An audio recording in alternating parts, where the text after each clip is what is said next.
Oh,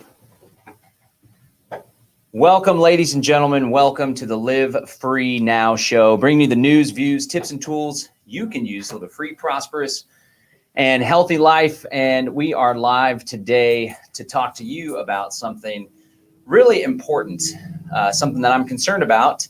Although in the end, I think it's going to be okay. But the World Health Organization is seeking commentary on whether or not to ban kratom internationally. And it turns out the FDA is involved with this as well. The Food and Drug Administration was behind the effort in 2016 to ban kratom, to add it to the Controlled Substance Act. And it was the DEA pushing that, but we later learned it was the FDA behind that. After that, that failed. We'll talk about some of the history of that pushback and the activism in response. But the FDA then went to the states and local governments and counties trying to ban kratom. They failed there as well. So they were at the federal level, and then they went to the state and local level. They were failing there additionally, and now they're working with the internationalists, the globalists, in order to try to ban kratom at the international level. We're going to break all that down. We're going to be breaking down some action items, some calls to action. We'll share a little bit about what kratom is, why it benefits so many people.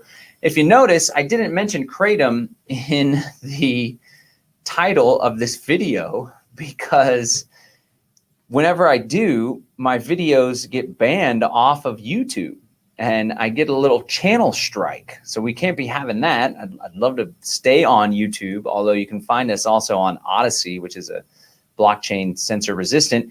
So you got to ask yourself, what is it about this plant?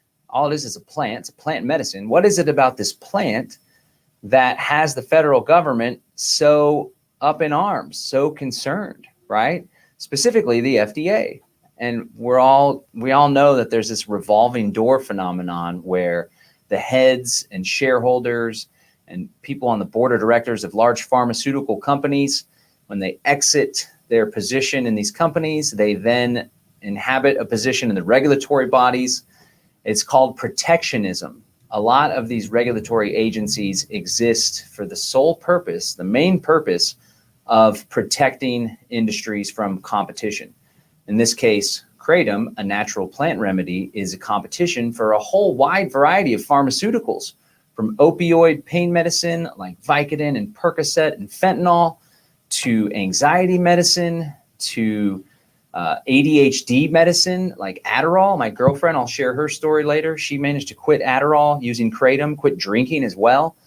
So what is it about this plant that they don't like? Well, I'll tell you what it is. It's taking away money and resources from large pharmaceutical companies. And unfortunately, the federal government is part of the racket. So we're going to break that down. We're going to break down what you can do to push back. Before we do that, I want to invite you to subscribe to our podcast. Like I said, you may be watching us on YouTube right now, but we may not be on YouTube forever. So you can go over to livefreenow.show. That's livefreenow.show. And you can follow us and subscribe to the podcast on Spotify, Apple, Google, Stitcher, back to Google again. Also, if you go to the website, you can join our newsletter. I'd love to keep in touch with you via email. That's one thing that they're not going to be able to take away from us. Also, shout out to one of the sponsors of the program, Live Free Academy, livefree.academy. This is a new venture that I launched recently, and the goal is to help people find more freedom in their lifetime. We're doing workshops, consultations, and what I'm really excited about is this membership program. We do regular private exclusive Zoom sessions with all sorts of experts in the Liberty community and the crypto community. I do a tips, tactics, and strategy session with you guys. There's discounts on all of our workshops. There's exclusive mastermind groups.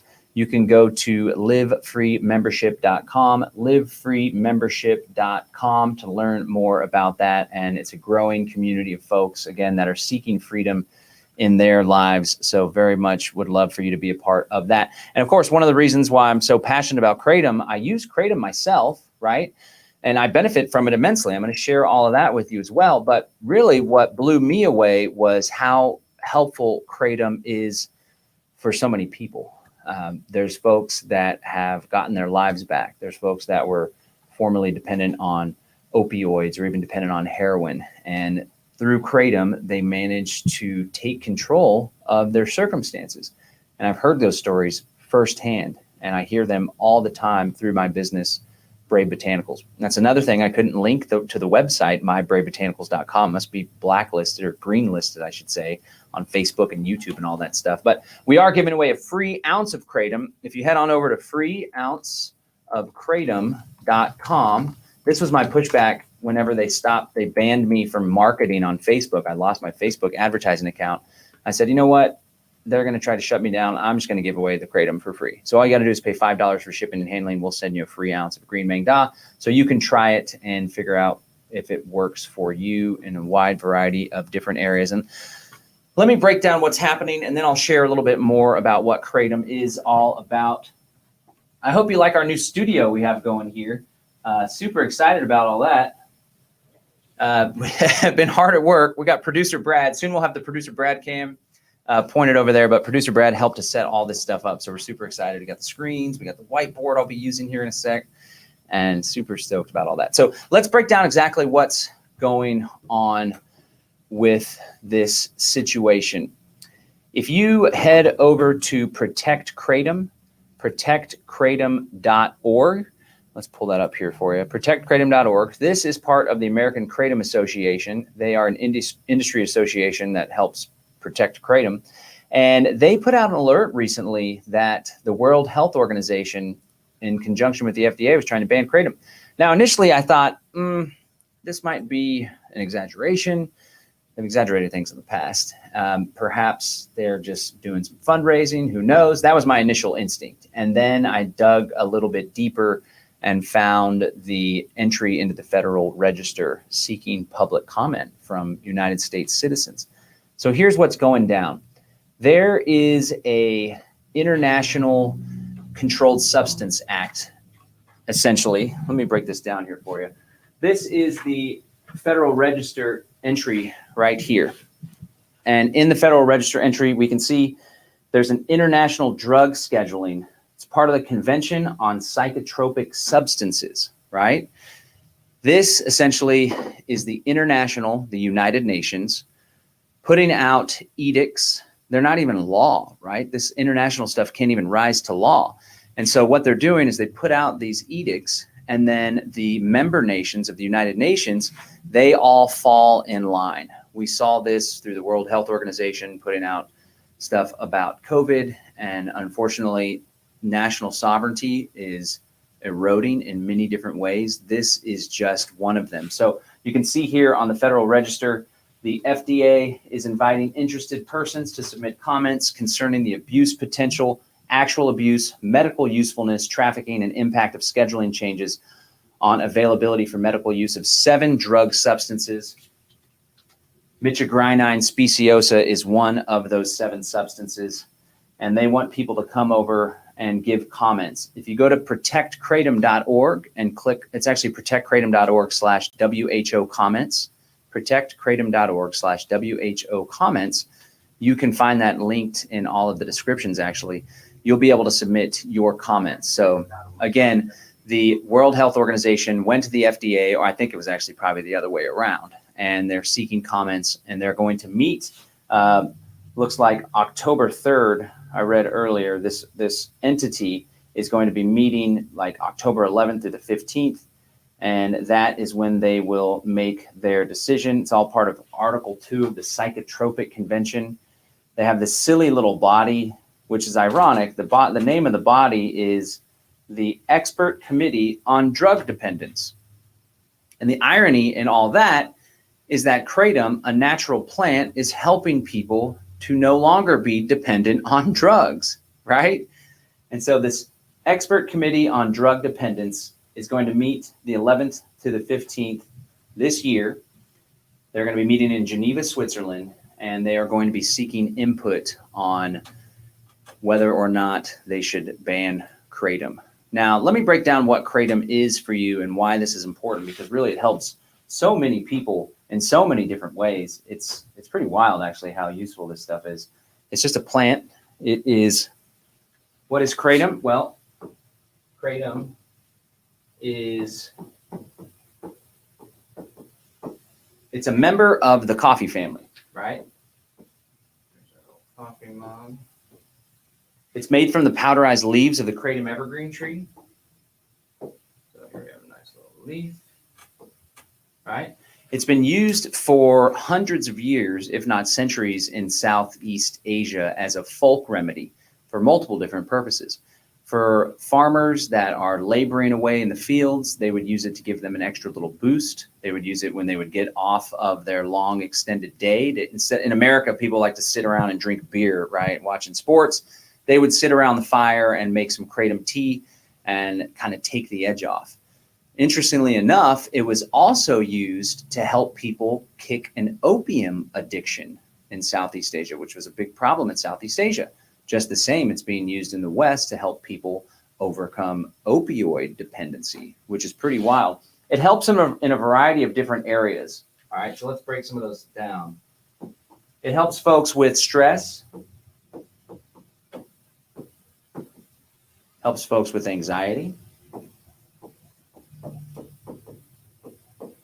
And the reason why it helps with stress and anxiety is because the active alkaloids in kratom, primarily mitragynine speciosa and 7-hydroxymitragynine, they actually stimulate the dopamine and the serotonin receptors. And that helps to create a sense of calm, a sense of ease, right? And it does so in a way that has little to no side effects. We'll talk about some of the potential side effects and the potential for dependency on kratom, which is definitely a concern. And it's not something that we like to overlook. We take that very seriously. We make sure folks that are taking kratom or using Brave Botanicals kratom are well aware of techniques and tactics so they can minimize dependency and not have a tolerance, which is what leads to the dependency. So stress and anxiety, a lot of folks that feel awkward or uncomfortable when they're in social settings, they feel anxious. It acts as a social lubricant, right? So that's pretty cool. It also helps with pain. This is why most people take kratom. Let me switch to this black color here. Most people take kratom because they suffer from chronic pain. Perhaps they were in an accident, they have backaches, knee problems, and they formerly were taking opioids, felt woozy, felt off, felt dependent or addicted on the opioids. They switched to kratom. They have the same relief without all of the harmful side effects. Now, in addition to stimulating the dopamine and serotonin receptors, kratom also stimulates the opioid receptors. But check this out. One of the reasons why kratom is so superior to prescription pain medicine, Vicodin, Percocet, fentanyl, this is a great way to explain it that I learned from Christopher McCurdy of the Florida Department of Pharmacology, University of Florida. And he explained it like this. When you have these prescription pain medicines, imagine the opioid receptors being a piano. And when you have the opioids and the fentanyl and the Vicodin, they're banging on the keys, creating a loud, really sharp frequency in the noise, right? Well, kratom also plays the piano, the opioid receptors, but it does it in a very subtle, gentle way, which means it's a lot easier to avoid dependency with kratom. So a lot of people, studies have shown and surveys have shown that most people use kratom to help with chronic pain. But there's other uses besides pain, stress, and anxiety. It also helps with focus, energy, and motivation. Now, if only kratom helped with handwriting, we'd be in business. So, yeah, it actually looks pretty terrible, but that's all right. So that's actually what I use it for. I use it for stress and anxiety as well. When things are feeling overwhelmed, it's really helped me in my peaceful parenting to remain in control and to not snap at my kiddos when things are all going crazy. But I use it as an entrepreneur. Usually around 12 or 1 o'clock, my brain starts to get a little fuzzy. And so I'll drink some kratom. I have some right now. This is the same drink that I made like at 12 o'clock today. Oh, that's good. And it helps me to kind of sharpen my focus, to kind of give me a little pep in my step. So it's super useful for that. Some people use it as a pre-workout or as a post-workout, gives them a little boost, also helps with muscle aches, right? It's really freaking useful. Now, let's think of some other uses. A lot of people use kratom to help overcome addiction. Now, let's talk about that for a second, because that's a really big word, a big loaded word. So there's an amazing doctor named Gabor Mate. Maybe you've heard of him. If you haven't, he does amazing work. He's a medical doctor, and he helps a lot of homeless folks as part of his philanthropy, but he really focuses on trauma and addiction. And it's his belief that addiction stems from trauma, specifically people trying to numb pain that they never really dealt with. Well, Dr. Gabor Mate really blew me away with this distinction between an addiction and a dependency, okay? And so he defines an addiction, there's two qualifying factors. It's something that you can't stop doing, and you can't stop doing it even though you know that it's harmful to yourself or others, right? So you have a physical dependency, you can't stop, and you know that it's harmful, but you keep doing it anyways. So an example would be somebody that struggles with alcoholism. They're waking up in the morning, they're drinking, it's destroying their liver. Perhaps they've gotten in accidents, DWIs, they treat their family poorly, right? Contrast that with a dependency, right? And my kids always give me a hard time about my intake of caffeine. So every day I'll drink a clean energy drink. And I much prefer a clean energy drink to coffee or any other type of little boost. That's like 170 milligrams of caffeine. But I would say that I am dependent on caffeine. I'd need to have it every single day, right? I could probably go without it, but I'd be a little fuzz brain and like not on my game. I got a lot of stuff going on, perhaps you're aware, but nonetheless, there's no negative side effects or there's no harm that comes to me from drinking this clean energy drink. In fact, 50% of the profits go to help fight addiction, which is pretty cool. So you have a dependency, people can be dependent on something, and then you have an addiction. They're dependent, but it's also harmful, and they continue to use it, right? Now, a lot of people find themselves addicted to pharmaceuticals, addicted to alcohol, addicted to opioids, prescription pain medicine, addicted to opiates like heroin. And they try to quit, but it keeps pulling them back because when you try to quit some of those things, you have withdrawal symptoms, right? Well, a lot of people have found that kratom helps to minimize those withdrawal symptoms. It helps to alleviate those withdrawal symptoms so you can transition from addiction to sobriety. Great story. When I started selling kratom back in 2016, I was selling it out of this underground bookstore. We sold health products. It was called Brave New Books, and we were shipping it all over the country. And I got a phone call from an older woman. She was a grandma, and she thanked me for our products. And she said, I was dependent or addicted to Percocet for quite some time. And there's 4 grandchildren that I watch over. Wasn't able to play with my grandkids because I would find myself going up and down in the bedroom because I was just so messed up on these Percocet pills. She tried to quit on multiple occasions, but the withdrawal symptoms would bring her back. She would take the pills again. And when she discovered kratom, she tried it, and literally within 2 days, she was completely Percocet free and had little to no withdrawal symptoms at all. And I heard that story and I was like, whoa, this is really big, impactful stuff, right? And that's why it's a shame that the government's been trying to take it away for quite some time. It's really frustrating. So kratom helps a lot of folks overcome addiction. Now, let me share a story about my lovely girlfriend. She, whenever I met her, was taking Adderall regularly. Adderall is essentially prescription methamphetamines. In fact, the chemical structure of Adderall is very, very strikingly similar to the chemical structure of street meth. It's just legal, right? It has different drug pushers instead of the drug pushers on the street. It's your doctor. And so she was diagnosed with ADHD, which now we see it not as some sort of disorder. It just means that your brain works differently than other people. And the thing to do, rather than try to force yourself into a box, the box that society wants you to be in. So you go to work, you go to 9 to 5, you go to college, you got to work on these papers, this, that, and the other. Some people's personalities or their brain isn't really cut out for that, right? Now she's an amazing salesperson. She's thriving and she talks to people and she does tours and all sorts of stuff, right? But when I met her, she was taking Adderall and it was kind of dampening her personality. On top of that, she was so wired up every night that she would drink to try to pump the brakes, is what she would call it. So we started dating, and I was like, man, you should try kratom instead of this Adderall. And we discovered what I like to call a habit hack. This is something I learned from, what's the book called? The Power of Habit.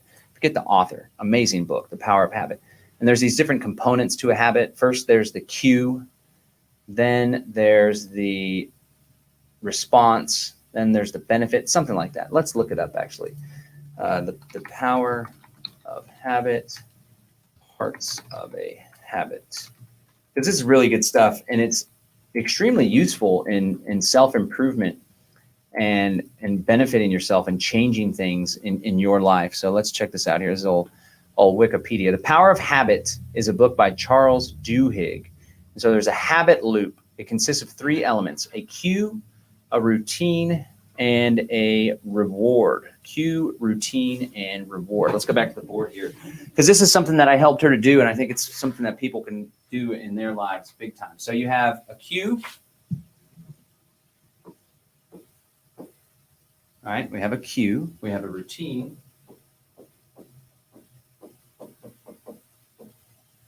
And a reward.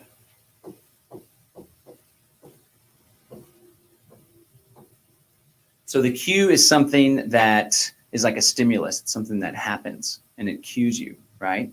And then you have the routine, which is the habit itself. And then you have the reward. You feel good, you feel well from this habit. Okay, so in the example of my lovely lady, her cue, we discovered, was opening up her email inbox and seeing a whole mess of emails, feeling really overwhelmed, right? Her routine was to reach into her desk drawer and to take an Adderall pill. And the reward was that rush, the energy, and not feeling overwhelmed anymore. So I helped her, and I was like, hey, why don't we just hack this habit stack? Let's hack the habit stack, okay? So we changed. The cue was the emails. That stayed the same. The reward was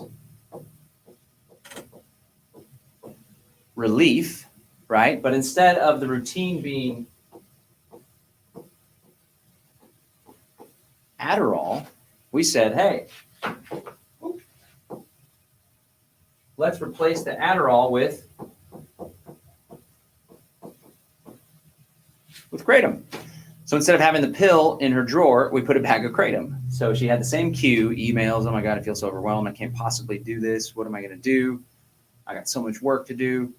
With the routine, instead of pulling the drawer open and eating a pill, she pulled the drawer open, grabbed the kratom, made a kratom drink, and she had the same reward, which was relief, right?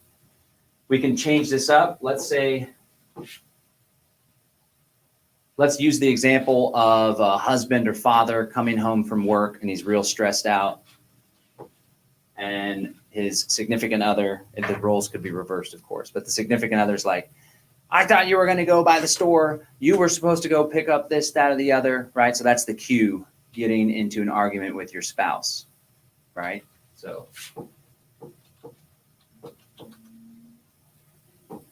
argument is the cue. The routine a lot of people do is they go to the fridge and grab a beer. And the reward is sense of relief. All right, so the same habit stack, all you got to do is replace that which doesn't serve you. The beer, you could go mix a kratom drink, or better yet, you could take a walk around the block. You could do 5 minutes of controlled breathing. You could take it easy. You could read a book, right? You could go hang out in the garden, take your shoes off. You could do some grounding. The idea is you replace the routine with something that is beneficial. So long story short, my lovely lady managed to not only quit Adderall, but she quit drinking as well. And she hasn't drank in like a year and a half. So that is one way that the kratom can definitely help overcome addiction. So it helps with all sorts of different things. But unfortunately, the government wants to take it away from people, which I think is not cool, man. So let us let's break down exactly what's happening here, and let's talk a little bit more about what we can do about it. I want to share what's going on in this Federal Register. Now, the FDA, they're like, no, the World Health Organization, they are just trying to push this through. We have nothing to do with it. But we all know what the FDA thinks about kratom. They, along with the CDC, have put out a whole mess of misinformation, and a lot of it's been debunked. For example, the CDC, let me just show you this stuff on the website here. The CDC came out with this report about, they said that there were 91 kratom-related deaths. 91 kratom-related deaths. Looks like somebody here on YouTube. Thanks for commenting them, Brad. I'd share the direct link with you of how you could purchase it, but then we would get banned on YouTube. But you can go to FreeOunceofKratom.com, FreeOunceofKratom.com, and I'll send you a $5 free ounce. It's green mangda. It's our most popular, most versatile. Also happens to be the strongest type, and you can try it for free, absolutely for free. Again, that's FreeOunceofKratom.com.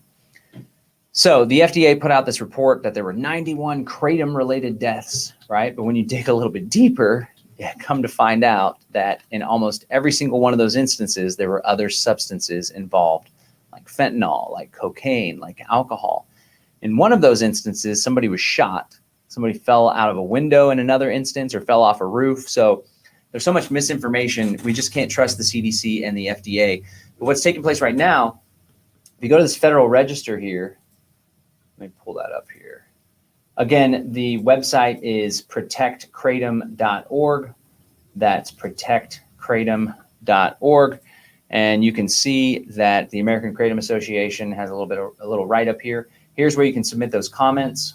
We're going to talk about activism here in a second, stuff you can do in order to push back. But let's check out that Federal Register, because it's just oozing with information about what exactly is going on. Again, if you're just joining us, we are talking about the World Health Organization's effort to potentially ban kratom in conjunction with the FDA, the Convention on Psychotropic Substances. Sometime in the late 60s, I believe, the United States joined the United Nations with this. They are seeking input and comment on 6 or 7 different substances. Many of them are synthetic chemicals, synthetic opioids. They're not natural plants. Kratom is one. Mitragynine, 7-hydroxymitragynine. Phenibut is natural as well. I'm not super familiar with phenibut, but I do know that it's natural. I think it's natural. Kratom's most definitely natural. This is what it looks like right here. This is a 4-ounce bag of green mangda. It's just a powder. It's just the powderized leaf of a tree. That's it. You take the tree, pull the leaves off, lay them out to dry in Indonesia. That's where we import our kratom from. And then you put them in a powderizer, and then it's imported. There's no chemicals. There's no pesticides. There's no adulteration. It's just a plant, man. But for some reason, the government is all up in arms. We described what that reason was earlier. So the World Health Organization is seeking input from the various nation states that are part of this convention. The United States is a party to the 1971 Convention on Psychotropic Substances. Article 2 of the Psychotropic Convention provides that if a party to the convention or the World Health Organization has information about a substance, which in its opinion may require international control or change in such control, it shall notify the Secretary General of the UN and provide the UN Secretary General with information in support of its opinion. So that's exactly what's taking place. Here's the World Health Organization notification. Now, we can tell that the FDA has a bias, because down here, the FDA lists out some of its thoughts on mitragynine. So check this little part out here. Mitragynine and 7-hydroxymitragynine are the main active constituents of the plant Mitragynine speciosa, commonly known as kratom, an indigenous plant of Southeast Asia. Kratom is abused for its ability to produce opioid-like effects. Kratom is available in several different forms, including dried, crushed leaves, powder, capsule, tablets, liquids, and gum resin. Kratom is an increasingly popular drug of abuse and readily available on the recreational drug market in the United States. It's not available on any drug market. It's sold in health stores and in head shops. And one of the reasons why it's sold in head shops is because the credit card processing companies, as I know from many years of experience, are not very fond of kratom, and they don't let people process credit cards. So the head shops are already in that boat. It's all part of this Department of Justice program called Operation Choke Point, where the federal government pressures banks, which in turn pressure credit card companies to make it difficult to do business with industries that they deem undesirable. This originally came out under the Obama administration, and they said that they were working to stop money laundering through payday lenders. That's where it all started. But of course, mission creep came in, and now they pressure payment processors to not do business with firearms dealers, with head shops, CBD, Delta 8, adult toy stores. These are some of my favorite industries here, and the government's making it hard to do business with these industries. We also sell kratom and Delta 8, and it is extremely difficult to get payment processing. If you do go to FreeOunceofKratom.com or MyBraveBotanicals.com to do business with us, we accept e-checks. That's our little workaround, an e-check, electronic check. We use a company that has an A+ rating with the Better Business Bureau. You simply enter your checking account and routing number, and electronic check transfer goes from your bank account to mine. We also accept cryptocurrency, which there's no shutting that down. There ain't nothing the federal government or the Department of Justice can do to stop you from sending me a cryptocurrency payment, which is a very beautiful thing. So, yeah, but it's difficult to get payment processing, and there's alternatives to that. And unfortunately, that's just the way things are. But the federal government is putting pressure in all sorts of different ways. And let's continue to read here, because it's so evident that they are completely biased against kratom. It's not some benign federal agency that's objectively seeking information. Evidence suggests that kratom is abused individually and with other psychoactive substances. Kratom does not have an approved medical use in the United States and has not been studied as a treatment agent in the United States. There have been studies. There haven't been FDA-approved clinical trials, right? This is what I was talking about earlier with this protection racket. So in order for something to get approved as a drug, you have to go through these multi-million-dollar trials that are way out of reach for most people and most entrepreneurs. It's like a good old boy network, and only those big players can move forward through the process. There's been attempts, but it was overtly costly, right? There have been many different studies that demonstrate the usefulness, the medicinal benefit. There's been anecdotal studies. There's been other types of scientific studies. There's been, what do you call them? Epidemiological reviews that review all sorts of other different studies. And at the end of the day, many of these studies done by respected journals, done by respected universities and professors and scientists, have found that kratom has a low potential for abuse. Low potential for abuse. Time and time again, it shows that. Time and time again, it also shows that people often use it in order to get off of harder drugs, right? But here we have the FDA demonstrating their bias. Kratom has a history of being used as an opium substitute in Southeast Asia. That's a great thing. It should be substituted with straight opium, which is an opiate. In the United States, kratom is misused to self-treat chronic pain and opioid withdrawal symptoms. That alone, what do you mean misused? Who says that it's misused? If people are experiencing chronic pain and they give themselves kratom, where's the misuse? I mean, come on now. Consumption of kratom can lead to a number of health impacts, including, among others, respiratory depression, vomiting, nervousness, weight loss, and constipation. Now, on the surface, those things don't even seem to be that bad. Respiratory depression, however, is bad. But the irony here is that this opioid epidemic that we have in the United States of America, the one thing that actually kills most people when they overdose on opioids is respiratory depression, which means their lungs essentially stop working. They can't breathe anymore. The beauty of kratom is that it helps people to no longer be dependent or addicted to these substances. And that's the good thing about kratom too. It gives people the relief that many of these opioids give, but it doesn't cause the respiratory depression that these clowns are talking about here as well. So it's just a bunch of bogus fraud, and it's rather unfortunate. Now, before I go any further, we're going to get into some activism and some things that you can do to push back. Let me share some of the side effects of kratom that you should be concerned with. Now, if you take a lot of kratom, like a heavy amount, then you can experience constipation. If you take a whole lot of kratom and you take it repeatedly for months on end, you could experience some wear on your liver, right?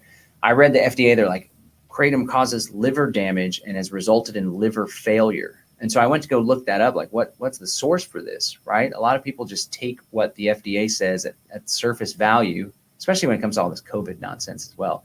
But when you go dig a little bit deeper, you find that that's not always the truth, right? And so I looked up this stuff on liver damage, liver failure. I didn't find anything on liver failure.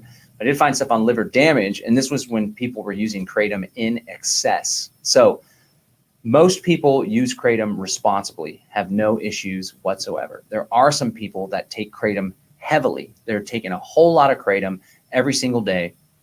And one of the biggest concerns, the most realistic concern that you could experience with kratom is if you take so much of it that you become physically dependent. And when you stop taking it, you experience mild, moderate, or even perhaps severe withdrawal symptoms, flu-like symptoms, body aches, shakes, feeling chills, right? Now, a lot of people take coffee every day, and if they don't have caffeine, they experience migraines or severe withdrawals as well.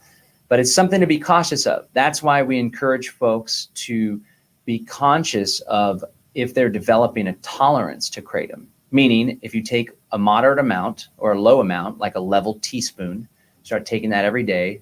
Now you've been taking that every day for a month or two. And you're like, it doesn't have the same effect that it used to have. Maybe I'll take 2 teaspoons. Right? And do that for a few months. Now you're taking 3 teaspoons, 4, 5, 6, right? And before you know it, you're taking so much that if you were to stop taking it, you would feel pretty crappy. So there's multiple ways to overcome that. One of them is to take breaks. That's the best thing that you can do. First of all, use it responsibly. It's kind of like a less is more kind of thing. When you start to take so much, you kind of feel a little off. Believe me, I've experienced it. So there's like this little fine sweet spot that you can find. But you can take breaks. So if kratom becomes an everyday thing for you, rather than taking it every day for months on end or a year on end, you take a little bit of a break, maybe 3 to 5 days every couple months. This helps to give your body a little reset, right? So that active alkaloids aren't losing their effect, right?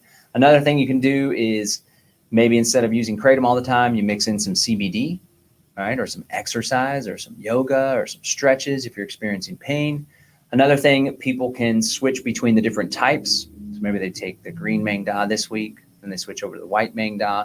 But again, it's something to use responsibly. But I will say this, even if someone were to become dependent on kratom, and more often than not, folks that do become dependent on kratom were formerly dependent on something else, like alcohol, Adderall, heroin, or opioids, right? So if you were to now become dependent on kratom, but you quit all of that, for me, that's an example of harm reduction. That's lowering the instance of harm, because I'm not going to say it's absolutely impossible to die from kratom, because people could die from drinking too much water, but it's really, really, really, really, really difficult to take so much kratom that you would die. And in fact, I'm not even sure if there's circumstances of that happening. Contrast that with drinking too much alcohol or taking too much heroin or opioids, and it seems to be pretty easy to have that respiratory depression the FDA was so concerned with. So I just want to throw that out there. Every time I do a video on kratom, I always want to be responsible in communicating some of the things to be cautious of and giving you the tips and tools necessary in order to avoid that kind of strife. Okay. So let's talk about what people can do in order to push back on this, because being in the kratom industry, and I benefit from kratom a lot, immensely. But the benefit that I receive is nothing compared to folks getting their life back, folks being able to play with their grandkids, folks kicking a heroin dependency, my lovely girlfriend quitting Adderall, quitting drinking 100%, right? And I recognize that, which is one of the reasons why I'm so passionate about kratom and why I want to get active to stop it. In 2016, when the DEA announced that they were considering adding kratom to Schedule 1, the Controlled Substance Act, along with heroin and LSD, and cannabis of all things, right?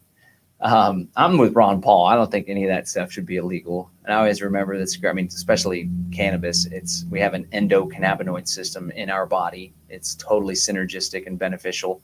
LSD helps people break on through to the other side, man.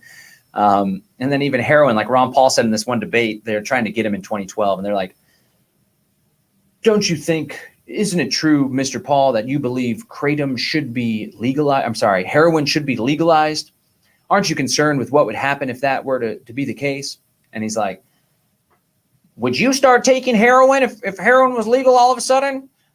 It wouldn't be a bunch of people taking heroin in the streets, right? If anything, it would be more accessible. It would be safer. There could perhaps be clinics, right? It would be, I don't know, I digress. But nonetheless, it's really important that we push back on these things, and there's no reason why they should be made illegal. The FDA pushed the DEA to add it to the Controlled Substance Act. And when that happened, I witnessed a sleeping giant awaken, right? I've been an activist since 2002. I got burnt out on political activism. I'm a post-political activist, agorist, building alternative institutions so we can eventually replace the state and not have to worry about all this bogus BS where we got to fight against plants being banned, right? But what I witnessed in 2016 was a massive uprising of people that benefit from kratom, calling their congressmen, calling their senators, getting out in the streets, hosting protests, putting out press releases, writing letters to the editor in their local paper. And come to find out, there was like 10 or 12 US senators signed on to what was called the POTOC letter, I believe. 10 to 12 US senators, that's a big deal. That's like over 10% of the entire US Senate, which is usually dealing with treaties and all this big picture stuff, right? Now the US Senate is more applicable because this is an international thing that's taking place with the United Nations. And there was like 55 or 60 US congressmen that signed this letter to the DEA saying back off. And it's because a bunch of common people, normal, regular people reached out to the representatives. And I tell you what, there's one thing that I learned in my political activism is that representatives and Congress critters, they really pay attention when a veteran comes to speak to them. And wouldn't you know it, there's veterans that were injured in combat. There's veterans that are suffering from PTSD that have benefited immensely from kratom. And so when these folks are calling the congressman and they don't even know what the heck kratom is really at the end of the day. They're just like, what the heck is kratom? We got this stuff on our desk. I don't know. I don't even care really. But then they hear a veteran like, hey man, kratom has helped me to deal with the stress and the anxiety that I experience in day-to-day life because of what happened in combat. And they're like, whoa, I'm going to listen to this guy, right? Well, that took place and the DEA backed off, right? And like I said earlier at the beginning of this broadcast, the FDA didn't give up there. First of all, we didn't know that the FDA was behind the DEA push to ban kratom originally, but it was later revealed that they were the ones pushing for it. Well, they didn't just give up and say, oh, well, I guess we kind of failed there. No, they did an end run around the federal government and started going after local and state governments and started pushing back there. And they went to county health departments and tried to get bans on kratom. But the cool thing was this organization, the American Kratom Association, I've been at odds with them in the past. One of the reasons is because they try to control activism and they're like, wait for your marching orders before you contact your representatives. And if you're going to contact your representatives, you need to do it this exact way. And as an activist, right, if people are pissed off and they want to show up with freaking pitchforks or whatever, I'm not calling for violence here, but if people want to get angry and mad and get loud in the halls of Congress or whatever, then they have every right to do that. And oftentimes Congress people will be like, whoa, they'll be kind of shooken out of their slumber, right? That was one of the reasons. And then sometimes they like to exaggerate things for fundraising pushes, which was what I thought was happening here, but turns out that's not the case. But nonetheless, the American Kratom Association does great work. And in every single one of those instances where the FDA was going to the local and state governments to try to ban kratom, the American Kratom Association was there to try to counter that and say, how about instead of banning kratom, we regulate kratom? Now, I'm a free market guy. I think to regulate means to make regular. I think industries can regulate themselves and responsible consumers can regulate industries as well. That's really where all the power is at, voting with your dollar. But the American Kratom Association wants to push this Kratom Consumer Protection Act, which I think is a great strategy if a jurisdiction is about to ban kratom. It's like, okay, surely it's better rather than for it to be illegal to be regulated, right? But then in the state of Texas, they introduced that. They had a representative introduce that in the state of Texas. I'm here in Texas. There's no effort to ban kratom. The legislators have no idea what it is. And there's not people dying in the streets from taking adulterated kratom. So Just throwing that out there, one of the beefs I had with the American Kratom Association. But that being said, they are extremely effective at what they do. They raise money, they hire lobbyists, they hire experts, they put on press conferences, they meet one-on-one with these Congress critters and local elected officials, and they do really good work. So here is what they're encouraging people to do in this instance. They are encouraging folks to go over to protectkratom.org/WHO comments, protectkratom.org/WHO comments. Let me drop that here in the comments. If you're watching on Facebook or YouTube, you'll be able to see this. protectkratom.org/WHO comments, and you'll be able to learn exactly what's going on here. They have a nice little write-up. And here, if you use their form, this will go to the FDA. Using the form below will ensure both the World Health Organization and the UN Expert Committee, which is so silly, as well as the FDA, hear your voice. So I encourage you to fill this out. I'm going to fill this out myself. Share your story about kratom. Now, the American Kratom Association will tell you to be all nice and sweet. If you are pissed off about this happening, if you are just fed up with having to defend kratom every couple years from these ass clowns that are obviously in the pocket of the pharmaceutical companies, then by all means, let them have it, right? Share your feelings. And most importantly, share how kratom has benefited you or how kratom has benefited someone that you know. Or if you don't even use kratom, and you are just a health freedom advocate, right? And you think people should have access to put anything they want in their body, then I encourage you to go make that be heard as well. The American Kratom Association is also encouraging you to call your United States senators. I won't be calling Senator John Cornyn or Senator Ted Cruz, but if that's your jam, by all means. This is a international compact, a treaty essentially, which is so stupid. And the United Nations, like, I'm not going to get into a whole conspiratorial thing, but the United Nations and these international bodies are largely responsible for much of the treachery and deception and the holding back of human flourishing. It's all taking place. There's most definitely an effort to create more of a totalitarian global government with centralized control. We see it taking place within the European Union. The European Union is trying to ban private cryptocurrency wallets, right? The further you centralize power, the less freedom you have, which is why it's important to maintain a federalist form of government, right? And to decentralize ultimately all the way down to the individual. But I digress. So you could call your U.S. senators. You could write emails to your U.S. senators. You could write letters to your U.S. senators. If they have a field office in your area, you could show up at your U.S. senator's office and you can let them know that the United States government should indicate to the United Nations that kratom needs to be left the hell alone. Look up phenibut and throw that in while you're at it. I don't know what those other things are. They're most definitely chemicals. And another thing that they're encouraging you to do is to encourage 25 different people. So this is my effort to get hopefully over 25 people.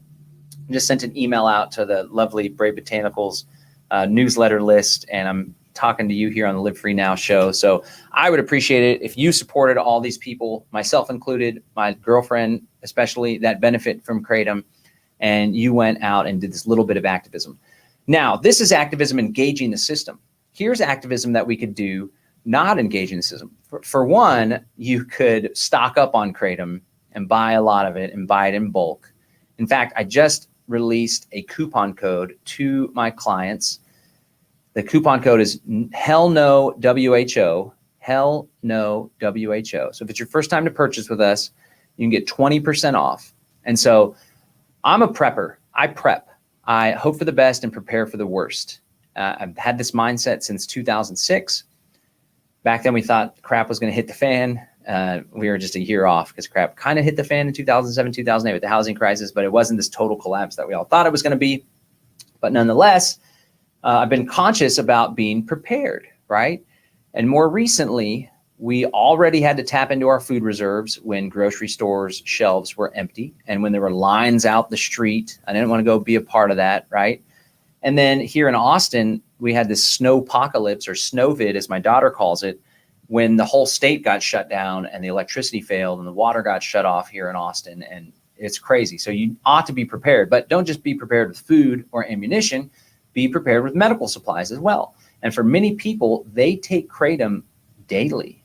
they take kratom regularly and it enhances their quality of life. And were it not for the kratom, they would be in pain. They would be anxious about going back to drugs. They would need to go back onto pain pills or whatever in order to maintain a quality of life. So that's something that you ought to prepare for. So my gut is telling me that this international ban isn't going to happen. I should have talked about this earlier. What does that even look like, an international ban? Because these bodies don't even have authority to ban things in the member nations of the United Nations. But what they do, like with COVID, they put out these edicts, right, through these conventions and the World Health Organization. And these member nations just go along with whatever this international body says. So in reality, the United States has national sovereignty, air quotes for the podcast audience, but it's not really national sovereignty because they go along with what these international bodies say. Now, contrast that with the European Union, these European councils and all this stuff. That is another usurpation of the national sovereignty of each of these individual nation states. So if this were to pass, if the World Health Organization was to go along with the United Nations and add kratom to this convention on whatever the hell, psychotropic, whatever bullshit, what would happen is it would increase the likelihood that the United States Congress would go along adding kratom to the Controlled Substance Act, like the DEA tried to do through emergency scheduling earlier. Additionally, what it would do is make it easier for international enforcement along with the Customs and Border Patrol to do import seizures.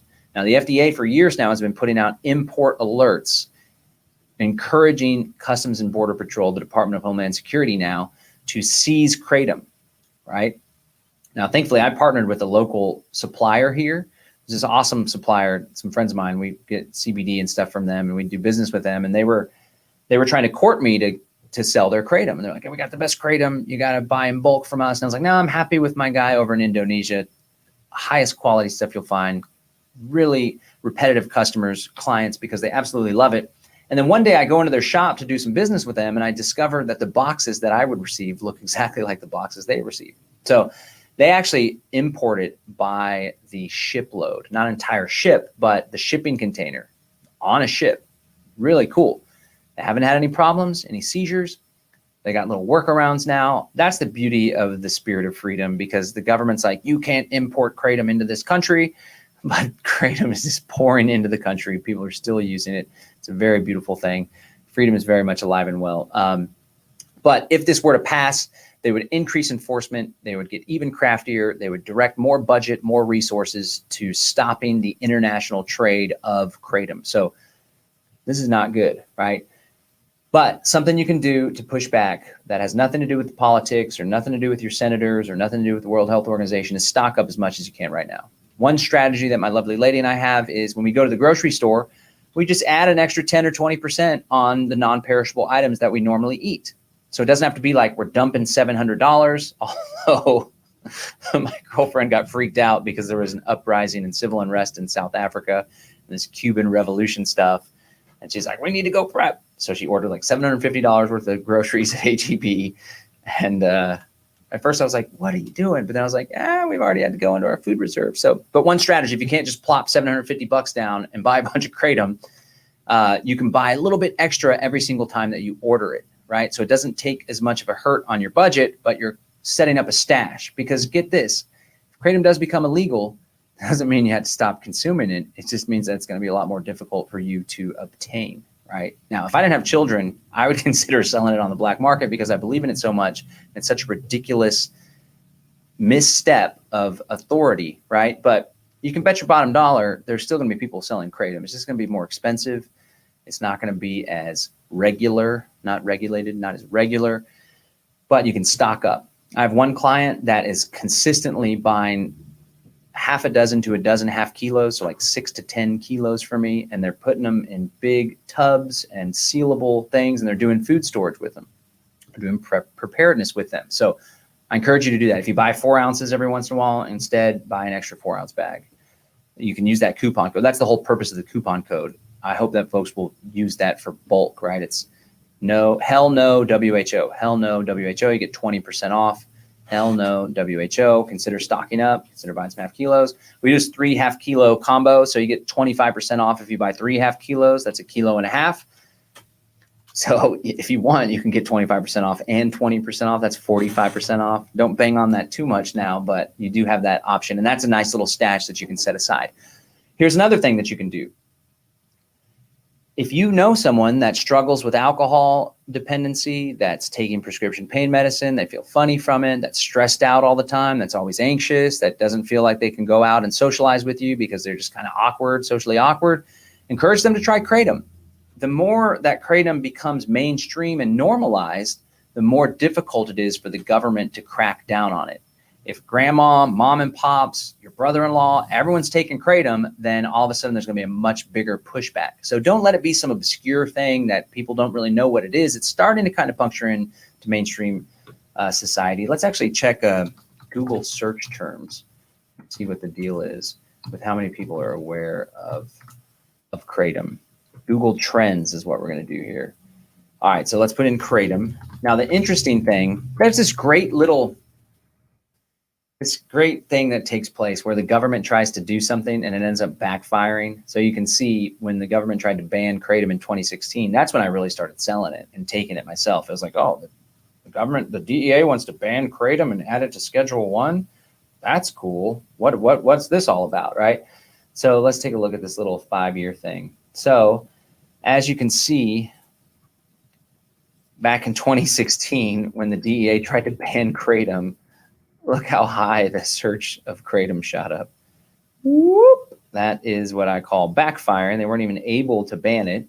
This is when the FDA and the CDC started putting out these reports and really pushing the propaganda. But you can see there's a little steady increase here. But nonetheless, a lot of people don't even really know what the heck Kratom is. Earth Kratom, CBD Kratom, Gaia Kratom, these are all companies.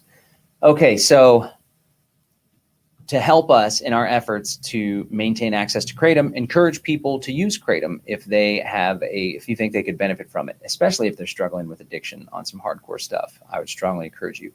If you want, you can go to FreeOunceofKratom.com, FreeOunceofKratom.com. It's just $5 shipping and handling. If you have a loved one that struggles with alcoholism or dependency, you can put their address into the Free Ounce checkout and I'll send it to them. When we send it, we send a little page that has some instructions on how to take it. We send an email sequence, and you can bet that one of those emails is teaching them how to use it responsibly. So really, that's what we're all about here at My Brave Botanicals. All right, we've covered quite a lot of ground. Let me see if I can hit up some comments here before we let you go. What's the link to the online store again? Linda says. Linda, I'd love to just drop you a direct link right now, but if I were to do that, this YouTube video would probably get banned. If you notice in the description of the YouTube video, I spelt Kratom kind of funny. I didn't even think I even tried to misspell. I think I put it in once, like Kraytum or something silly. Someone's like, this guy doesn't know how to spell Kratom. He must be drinking too much Kratom.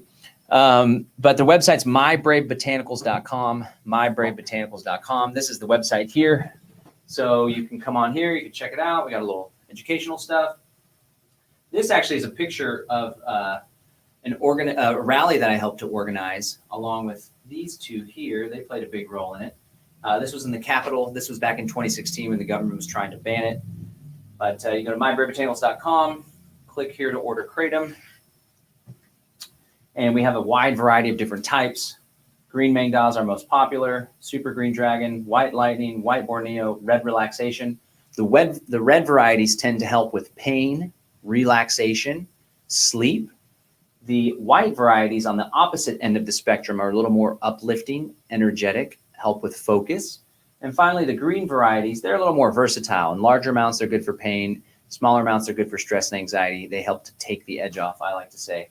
We also sell CBD oil, CBD flower, and Delta 8 THC, which is absolutely phenomenal, especially these gummies here. These gummies will blow your mind. This is Delta 8 THC. It's legal because it comes from the hemp plant, but it gets you high. And it's real subtle too. It's not like, oh man, I'm so freaking stoned.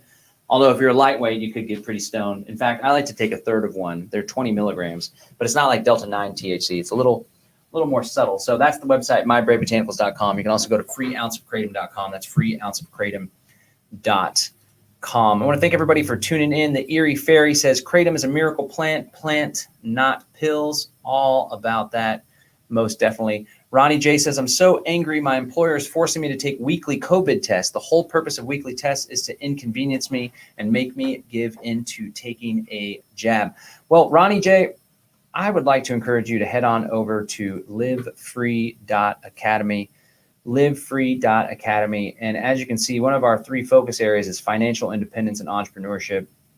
If you were to join our membership, the entry level is $37 a month. We are going to be spending a significant amount of time focusing on how you can take control of your financial life, how you can take control over your employment, how you can work for yourself, or how you can shift into a different career that is more like-minded. I strongly encourage you to check that out because that's really what it's all about. Live Free Now. We're working together to help people find more freedom in their lives. And if they have an employer who pays the bills, they feel dependent on this job, but there's all sorts of circumstances where they're being compelled and coerced to do stuff, I want to encourage you to change your career path. And if you feel like that's going to be a struggle, there's all these hurdles, then focus on your mindset and try to break down those barriers, because at the end of the day, it's really important that the way that we earn a living aligns with our values and our purpose. And if you have an employer that's compelling you, coercing you into taking this COVID test, it's pretty clear that doesn't align with your values. I want to let you know that you're powerful enough and you have the ability and capability to switch away from that career and potentially do something that you love to do. Sundog says, amazing. So glad Rebecca was able to stop that vicious cycle. The government does only awful things to people. I can't think of one thing where it did something that actually benefited anyone. Echo Cologne says, decolonize plant medicine. That's a great point, Echo. Echo works with me here at Brave Botanicals. You may hear her on the phone calls and responding to customer service issues and shipping out the kratom. But there's colonization that takes place when we have these indigenous plant remedies and these plants that have been used for hundreds, if not thousands of years to benefit human beings. And then all of a sudden, these Western governments come in with their big pharmaceutical corporations, and they think they can just trounce upon everyone's sovereign right to connect with that which Earth provides us in abundance. It's disgusting, and it's got to stop. All right, ladies and gentlemen, let's go ahead and wrap up. Again, today we have been talking about the World Health Organization and the United Nations effort to potentially ban kratom. The FDA is most definitely in cahoots with them. You can go to protectkratom.org/WHO comments. That's protectkratom.org/WHO comments to learn more and to learn how you can push back. We're encouraging you to submit comments to the FDA, to the World Health Organization. Let them know how kratom has benefited you. If you don't take kratom, let them know that you stand for health freedom. If you want to learn all the nitty-gritty details, you can go here, the Federal Register link. That's linked there at protectkratom.org/WHO comments. Subscribe to the podcast, livefreenow.show. I don't know if YouTube's going to use their little speech-to-text technology, which is actually developed by DARPA, the Defense Advanced Research Project Agency, part of the Department of Defense, where they develop all these crazy technologies. That's where they develop the speech-to-text capabilities. So hopefully they don't see that this guy mentioned kratom about 80 times in this video and pull it anyway. But if they do pull it, I strongly encourage you to follow us through our podcast. Also go to livefreenow.show and subscribe to our email newsletter, and go over to odyssey.com. You go to odyssey.com. That's the library blockchain, censor-proof. And you can search Live Free Now with John Bush, and you'll find our Odyssey channel there. And then finally, Live Free Academy. I have managed to find a great deal of freedom in my life, a great deal of financial success and abundance. And I would like to teach you what I have learned so you can find more freedom in your life. You can go to livefree.academy. Consider taking part in our membership program where we can intimately work together so you can live a life that aligns with your values and your purpose. Again, this is the Live Free Now show, bringing you the news, views, tips, and tools you can use to live a free, prosperous, and healthy life. If you'd like to try kratom for free, you can go to freeounceofkratom.com or mybravebotanicals.com. Peace and freedom. I'm out.